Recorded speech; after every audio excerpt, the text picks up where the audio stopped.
मंजिल जितनी बड़ी होगी संघर्ष उतना ही बड़ा होगा। उस समय दुनिया तुम्हारा साथ छोड़ सकता है, यहाँ तक कि अपने भी। ईश्वर तुम्हें कुछ इसलिए नहीं दिया है कि उसे पता है कि तुम खुद सब कुछ हासिल कर सकते हो। दोस्तों, आज हम एक ऐसे बिजनेस मॉडल के बारे में हम आपको बताने का कोशिश करते हैं। अगर इस बिजनेस मॉडल को आप समझ लिए तो काम कोई दूसरा करेगा, यानी कि आपका पड़ोसी आपके लिए काम करेगा और पैसा आप कमाएंगे। काम आपका दोस्त करेगा, काम पब्लिक करेगी और पैसा आपकी जेब में आएगा। इस बिजनेस मॉडल को सबसे पहले समझने का कोशिश करें और ये वीडियो आप पूरा देखें। दोस्तों, ये जो बिजनेस मॉडल है इसमें सबसे पहले आप देखेंगे कि सबसे अंदर जो है वो 1% है और उसके बाद जो आ रहे हैं वो 6% आ रहे हैं और उसके बाद जो है वो 93% आदमी हैं।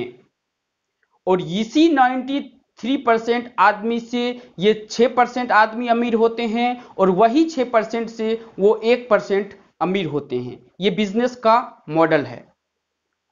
अब ये बिजनेस मॉडल आया कहां से वो भी हम पहले हम इस मॉडल को समझा देते हैं आपको कि सपोज कीजिए कि एक कोई कार बनाने वाली कंपनी यानी कि टाटा ने नैनो बनाई 1 लाख रुपए की। 93% आदमियों से उसने मेन पावर लिया, उसका यूज किया। 6% आदमी उसमें काम किए, जिसमें डीवाईजीएम, जीएम, प्रोडक्शन मैनेजर ये लोग काम किए। उसके बाद वो 1% आज जो बैठा हुआ आदमी है उसने सिर्फ डिसीजन दिया। सबसे ज्यादा काम कौन किया? 93% वाले आदमी। उसके बाद फिर जब मार्केट में वो गाड़ी आई तो यूज कौन किया? 93% आदमी। पैसा सबसे ज्यादा किसके पास गया? 1%, 6% के पास। ये बिजनेस मॉडल पे आज काम करती है दोस्तों अमेज़न। अमेज़न पे अगर कोई सेलर अगर सेल करने के लिए जाता है तो उसका 30% वो लेती है। मैन्युफैक्चरिंग कौन कर रहा है? कोई दूसरा। उसका ब्रांडिंग कौन कर रहा है? कोई दूसरा। लेकिन उसको खरीद कौन रहा है? तो कोई दूसरा। और पैसा किसके जेब में आ रहा है? अमेज़न। दूसरा जो उदाहरण है एम पैसा। आप एम पैसा के बारे में जानते होंगे।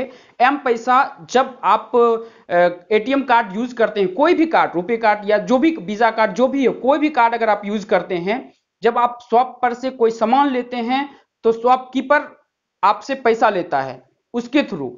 उसमें से 1%, 1.5% जो होता है एम पैसा वाले के पास जाता है। अब दुकान में पैसा कौन लगाया है? शॉपकीपर। सामान खरीदने के लिए कौन जा रहा है? 93% वाले आदमी।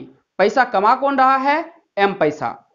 साहब, जब हम बच्चे थे तो हमारे गांव में एक हारो बाबा नाम के आदमी थे जो हमें रामायण में सिखाए थे कि एक बाली नाम का बानर था उसके सामने अगर कोई भी आदमी आ जाए तो उसका आधा बल बाली के पास आ जाता था। वो वक्त हमें मजाक लग रहा था, यह कहानी हम सुन रहे थे। दोस्तों, जब अपने लाइफ की लास्ट मोमेंट की पढ़ाई जब हम करने के लिए सिंगापुर गए थे, जब डिग्री ले रहे थे, तो वहां पर उसी को इंप्लीमेंट करके उसे बताया जा रहा था जो रामायण से लिया गया था। दोस्तों, आज रामायण और महाभारत जो आप देखते हैं, रामायण के प्रिंसिपल और महाभारत के स्ट्रेटजी पर ही पूरा मैनेजमेंट बैठा हुआ है। अगर मैनेजमेंट की कोई भी सिद्धांत को अगर आप लेंगे तो इस दोनों बुक से कहीं ना कहीं आपको मिलेगा ही। ये कोई धर्म का मामला नहीं है या ये कोई धार्मिक बुक नहीं है, क्योंकि साहब हम जन्म से ब्राह्मण हैं। जब कोई मरता था उस वक्त भी हमारे पास गीता आता था। कोई ज्यादा मर रहा है यानी कि अधमरु हो गया है तो हमारे गांव में एक महादा थे, उसको खोज के लाया जाता था कि एक पाठ करो। उसको क्या बोलते थे? देवी भागवत की कथा करो। देवी भागवत की कथा वो सुनाते थे। अब आदमी मर रहा है। दोस्तों, एक बात हम आपको बता देता हूं कि मैनेजमेंट इसी 2 बुक पर आधारित है। एक कहानी हम आपको और बताना चाहते हैं कि आप जो सुन रहे होंगे गरुड़ पुराण। गरुड़ पुराण एक वर्ड जो एक बुक है, जो गीता इसी तरह का धार्मिक बुक है, जो कोई आदमी मरता है उसकी बात सुनाया जाता है। बिजनेस में वो चीज है पैसिव इनकम। साहब गरुड़ पुराण खराब माना जाता है। अगर आप सही मामले में, अगर आप स्वस्थ हैं या घर में उसे नहीं पढ़ा जाता है, लेकिन गरुड़ पुराण के प्रिंसिपल को पढ़ो, सिद्धांत को पढ़ो, तब पता चलेगा कि उसमें इतना पावर है साहब। गरुड़ पुराण में एक ऐसी प्रिंसिपल, सिद्धांत, स्टेटमेंट है जो आपके बिजनेस को मोक्ष दे सकता है और मरे हुए आदमी को वही वो प्रदान करता है। साहब उस बुक को अगर आप पढ़ लिए तो आप क्या, आपका आने वाला जनरेशन, बेटा का बेटा, बेटा का बेटा बैठ के खा सकता है। वो है गरुड़ पुराण, वो मोक्ष देता है। वो बिजनेस का सबसे लास्ट रूल है। अगर वो आपने अपने जिंदगी में इंप्लीमेंटेशन नहीं किया, उसको अप्लाई नहीं किया, तो बिजनेस कोई भी कर लो साहब, अपने जिंदगी तक ही रहेगा। आप एक्टिव इनकम ही कमाते रहेंगे। अगर आप पैसिव इनकम कमाना चाहते हैं तो आपको गरुड़ पुराण पढ़ना जरूरी है, उसके प्रिंसिपल को समझना जरूरी है, उसके स्टेटमेंट को समझना जरूरी है, जो आपके बिजनेस को मोक्ष दे सकता है। अब आप जो भी बिजनेस कर रहे हैं, जो भी बिजनेस कर रहे हैं, चाहे वो आप शॉप का बिजनेस कर रहे हैं, देखिए बिजनेस जो है वो 3 तरह के बिजनेस ट्रेडिशनल में आते हैं। कोई आदमी मैन्युफैक्चरिंग कर रहा है, कोई ट्रेडिंग कर रहा है, और तीसरा है कि कोई आदमी रिटेलिंग कर रहा है। मैन्युफैक्चरिंग कोई अलग आदमी कर रहा है, ब्रांडिंग कोई अलग कर रहा है, बेच कोई और रहा है, यानी कि सप्लाई ट्रेडिंग कोई और कर रहा है, बेच कोई और बैठ के रहा है। और इस बिजनेस के चेन में आप कैसे कमा सकते हैं, कैसे पैसिव इनकम जनरेट कर सकते हैं, वो आपकी काबिलियत पर निर्भर करता है। हमारे समाज को 2 आदमी ने बर्बाद कर रखा है। एक है भाग्यवादी नजरिया और दूसरा कोई आदमी अपने आप को ऊपर उठाना नहीं चाहता। वो चाहता है कि जो आदमी ऊपर उठ गए हैं उसको खींच कर कैसे नीचे किया जाए। हम दिल्ली में पढ़ रहे थे तो एक मेरा मकान मालिक था, उसका बेटा था साहब, वो 10 बजे उठता था। बाप कोई गवर्नमेंट सर्वेंट था, गवर्नमेंट में कहीं जॉब करता था, अच्छा पैसा कमाता होगा। इट में भी गवर्नमेंट वाले को अच्छे पैसे मिलता है, वो आदमी कहते हैं, हम नहीं जानते हैं कि अच्छा पैसा मिलता है या क्या करते हैं, आदमी कहते हैं कि उन्हें अच्छे पैसे मिलते हैं।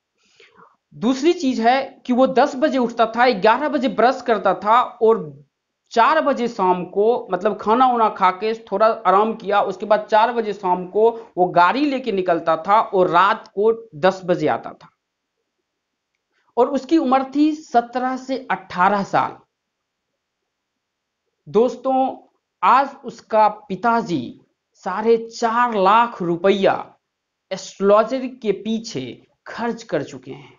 साहब उसका भाग्य कोई एस्ट्रोलॉजर बदल नहीं सकता है, क्योंकि जिसने अपने जिंदगी में चुनौती से नहीं लड़ा है उसका कोई एस्ट्रोलॉजर कैसे भाग्य बदल सकता है। भगवान ने तो उसे उसी दिन सब कुछ दे दिया जिस दिन उस घर में उसका जन्म हुआ है। मंगल धनेश में बैठा हुआ है, शनि 7वें घर में बैठा हुआ है, उच्च का है।